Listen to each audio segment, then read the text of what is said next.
স্বামীর যত্ন নিয়েন, স্বামীর জন্য সেজে গুজে থাকিয়েন না, ওকে বাধ্য করিয়েন না নতুন জামা কাপড় কিনে দিতে। আপনার যতটুকু জামা কাপড় আছে ওখান থেকে সবচেয়ে ভালো জামাটা রান্না বান্না শেষে জোহরের নামাজ পড়ে সবচেয়ে ভালো জামাটা পরিয়েন। আপনার বাসায় যে অমুক তেল লাগবে তমুক তেল লাগবে চুলে দেওয়ার জন্য ওকে বাধ্য করিয়েন না। যেই তেল আছে, চুলে যদি তেল দেওয়ার অভ্যাস থাকে ওখান থেকে একটু তেল নিয়ে মাথা আছড়াই নিয়েন। আর আপনার উপস্থিত যে জামা কাপড় আছে ওখান থেকে ভালো জামাটা পরিয়েন। স্বামী যখন ঘরে ঢুকবে মুচকি হেসে ওকে সালাম দিয়ে রিসিভ করিয়েন। ও যদি সালাম দিয়ে ঢোকার জ্ঞান রাখে, যোগ্যতা রাখে, অতটুকু ইবাদত করার যদি ওর মন মানসিকতা থাকে তো থাকলো, আর নাহলে আপনি ওকে রিসিভ করেন হাসি মুখে।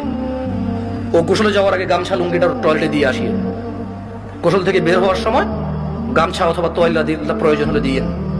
এরপর জিজ্ঞেস করিয়েন ভাত কি খাবে এখন নাকি একটু পরে। যদি বলে যে পরে খাবে, কিছুক্ষণ পর আবার জিজ্ঞেস করেন ভাত খাবে কিনা। ও যদি পছন্দ করে যে ওর বাবা মা বোন এদের সাথে ভালো আচরণ করা, যদি ও পছন্দ করে আপনার পক্ষ থেকে, আপনি ওর বাবা মা বোন এদের সাথে ভালো আচরণ করিয়েন। ওরা যতই কটু কথা বলুক, আপনি ওর বাবা মা বোনের বিরুদ্ধে ওর কাছে বিচার দিয়েন না। যদি ও পছন্দ না করে বিচার, একটু সহ্য করিয়েন। যখনই আপনাকে বিছানাটাকে যাবেন, কখনো রাগ করে বাপের বাড়ি চলে যাবেন এটা বলবেন না। ও যদি আপনাকে বলে এবার তো অনেকদিন হয়েছে যাও না, 2-1 দিন ঘুরে আসো, সমস্যা নেই, তোমার বাবা মাও তো তোমাকে দেখেন অনেকদিন।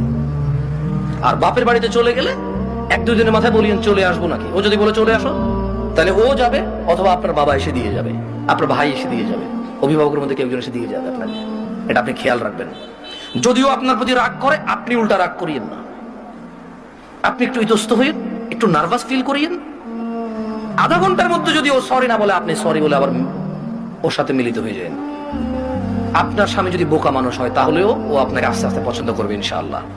আর যেই স্বামী ভালো, সেই স্বামী সবসময় চিন্তা করে আমার বউটা যদি একটু কটু কথাও বলে, ও যদি একটু কর্কশ হয়, ও কোনো পুরুষের সাথে কথা বলে না, চরিত্র নষ্ট করে না, এমন মহিলা রেখে দেওয়া যায়, ওকে পোষা উচিত, যত্ন করা উচিত।